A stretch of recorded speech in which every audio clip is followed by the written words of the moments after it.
આજે તારીખ 26મી જાન્યુઆરી પ્રજાસત્તાક પર્વની અઠવા લાયન્સ ખાતે આવેલા પોલીસ પરેડ ગ્રાઉન્ડ ખાતે ઉજવણી કરાઈ હતી, જેમાં સુરત પોલીસ કમિશનરના હસ્તે રાષ્ટ્રની આન બાન અને શાન સમા તિરંગાને સલામી આપવા સાથે કાર્યક્રમ સંપન્ન થયો હતો।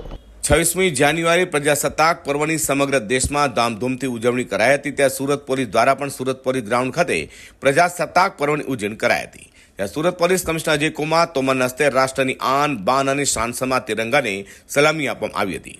પ્રજાસત્તાક પર્વની ઉજવણી સાથે પોલીસ પરેડ ગ્રાઉન્ડ પર પોલીસની અલગ અલગ પ્લાટૂન દ્વારા પરેડ પણ કરવામાં આવી હતી। તો સાથે સુરત પોલીસ કમિશનરે પ્રજાજોગ સંદેશો પણ આપ્યો છે। भारत के गणतंत्र दिवस के अवसर पर आज सूरत शहर पुलिस द्वारा परेड का आयोजन किया गया। भारत जिस गति से आगे बढ़ रहा है, મને સંપૂર્ણ વિશ્વાસ છે કે બહુ ઝડપથી માનનીય વડાપ્રધાનશ્રીના તમામ સ્વપ્નો પૂરા થશે અને ભારત ઝડપભેર જર્મની અને જાપાનથી પણ આગળ નીકળશે અને 2047 સુધીમાં પહેલા 2 અર્થતંત્રના સ્વપ્ન સુધી પહોંચશે। પણ પરંતુ આ તમામ સ્વપ્નો સાકાર કરવા માટે આપણે બધાએ મહેનત કરવાની જરૂર છે।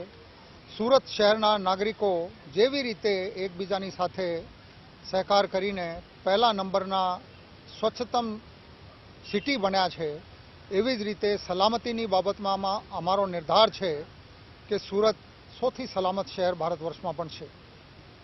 ગુના ઉકેલવાની બાબત હોય, ગુના કંટ્રોલ કરવાની બાબત હોય, કોઈ પણ ફેસ્ટિવલ, ગણેશ ઉત્સવ, નવરાત્રિ, હોળી, દિવાળી, 31મી ડિસેમ્બર, તમામ આયોજનો જેવી રીતે સુરત સિટી પોલીસ દ્વારા પૂરા પાડવામાં આવી રહ્યા છે અને જેવી રીતે સુરત શહેરના નાગરિકો પોલીસ સાથે સહકાર કરી રહ્યા છે, આ બહુ આનંદપ્રદ બાબત છે અને આ બાબતનું પણ સૂચક છે કે લોકશાહીમાં પોલીસ અને નાગરિકો એકબીજાની સાથે સહકાર કરશે તો એક બહુ સુંદર સમાજનું નિર્માણ શક્ય છે।